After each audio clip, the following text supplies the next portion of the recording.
This is a reading of Woods Runner by Gary Paulsen, Chapter 13.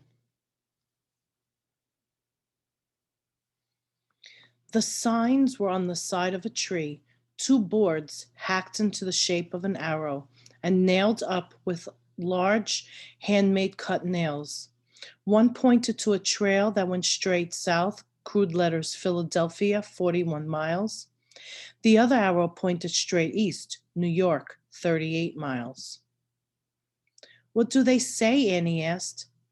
I can get the letters, but I can't put them together so good yet. Samuel told her about the same to either place.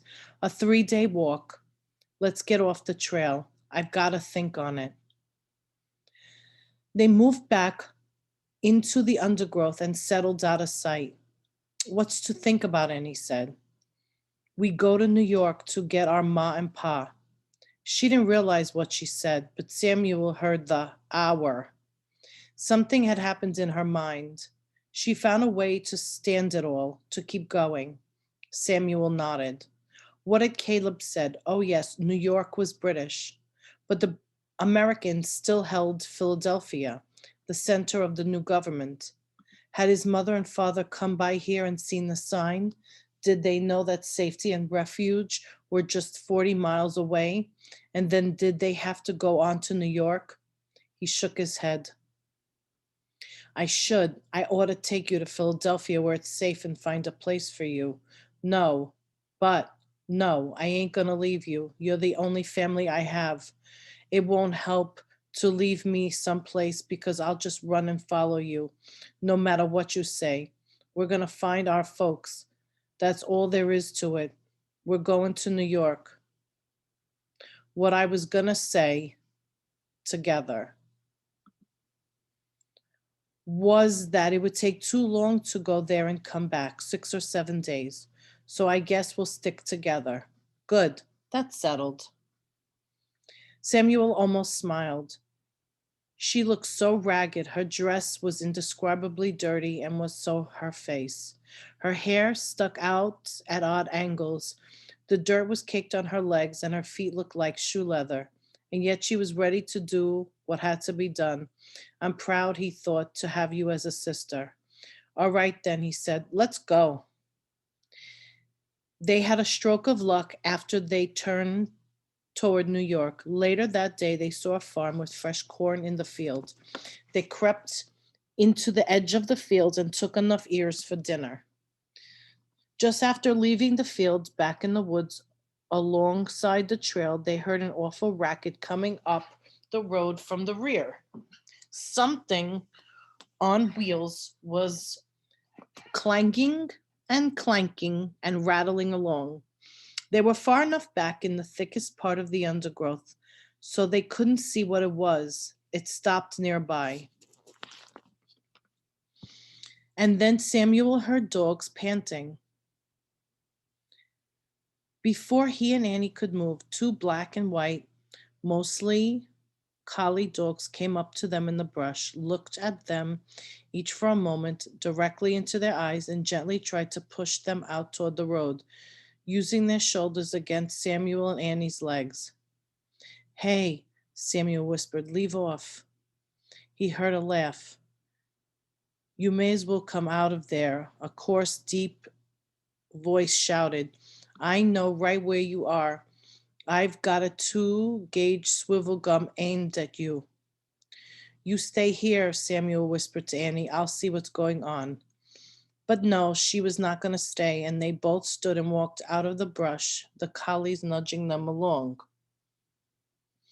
The huge freight wagon stood on the road, so stacked up with all sorts of everything, from bundles of rags to loops of tin, pots tied up like garlands, two saddles, two barrels to buckets, and to a rocking chair, and that looked enormous.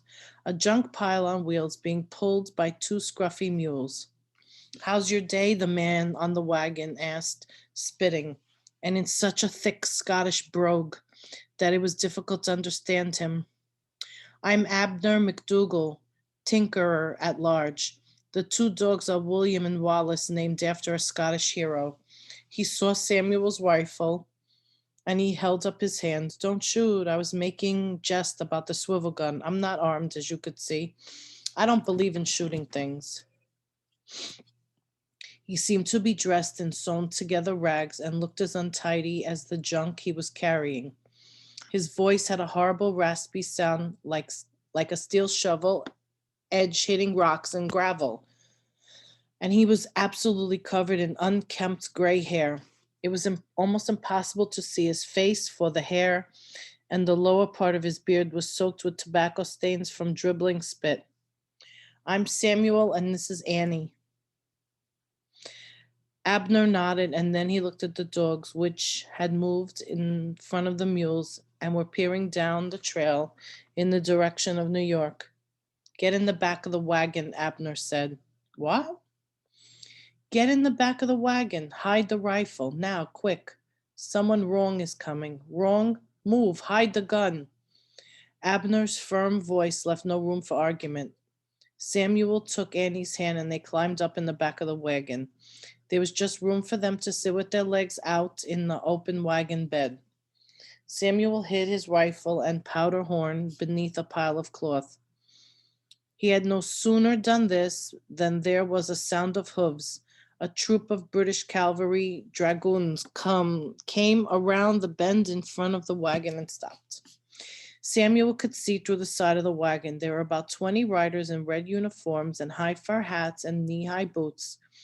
They were carrying short muskets and sabers. The horses were well lathered, snorting and breathing hard, and the group broke formation and spread around the wagon. The two men pulled their sabers and started poking in the load from the sides until Abner said, Careful there.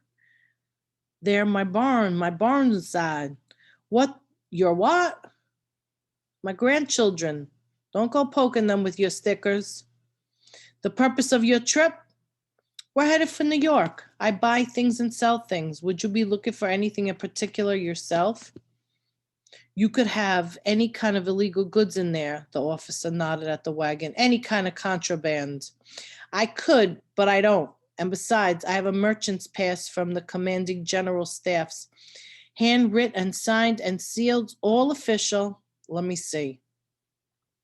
Samuel heard the rustling of paper being passed back and forth. He could not see the front of the wagon. And then the officer's brusque voice. You are right then, pass on, but watch for anything suspicious. We've just taken New York, and a lot of the rebel runners and deserters are trying to make their way to Philadelphia. Samuel looked at the troopers around the back of the wagon who were looking at him. One smiled and nodded at Annie, but she sat quietly, her eyes big and her jaw tight. Fall in, the officer commanded, and the men wheeled their horses into formation and rode past. Up, Brutus, up, Jill. Abner slapped the reins across the rumps of the mules, and they grunted and started pulling the wagon, which began to roll slowly ahead. Stay in the wagon till they're out of sight, Abner said, until they're gone. Then come up on the seat, we'll talk. Samuel was confused. He decided to trust no one, and yet this old man had come forward and lied for them. He wasn't sure what to do, but some part of him wanted to trust Abner. He watched the cavalry unit disappear around the bend in the road and then stood and climbed alongside the load until he was at the seat looking down at the backs of the mules. Annie sat in the middle next to Abner, and Samuel took the outside. How did you know they were wrong? Samuel asked. The dogs. They told me. The dogs told you? Annie scoffed. I didn't hear nothing.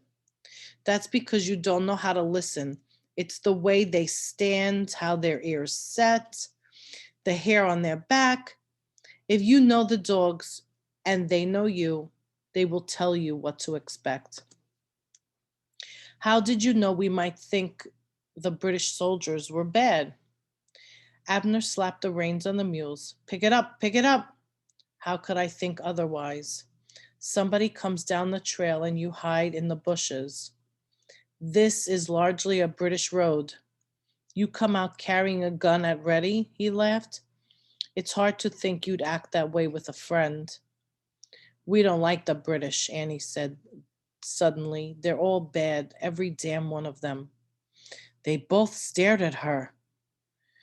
They killed our folks, our family, her voice cracked. And I miss them. I miss my ma and my pa. I even miss the red chicken that pecked my toes. She started crying, leaning against Samuel. I think Abner said, "You better tell me what happened." And to Samuel's complete surprise, he took a deep breath and did just that.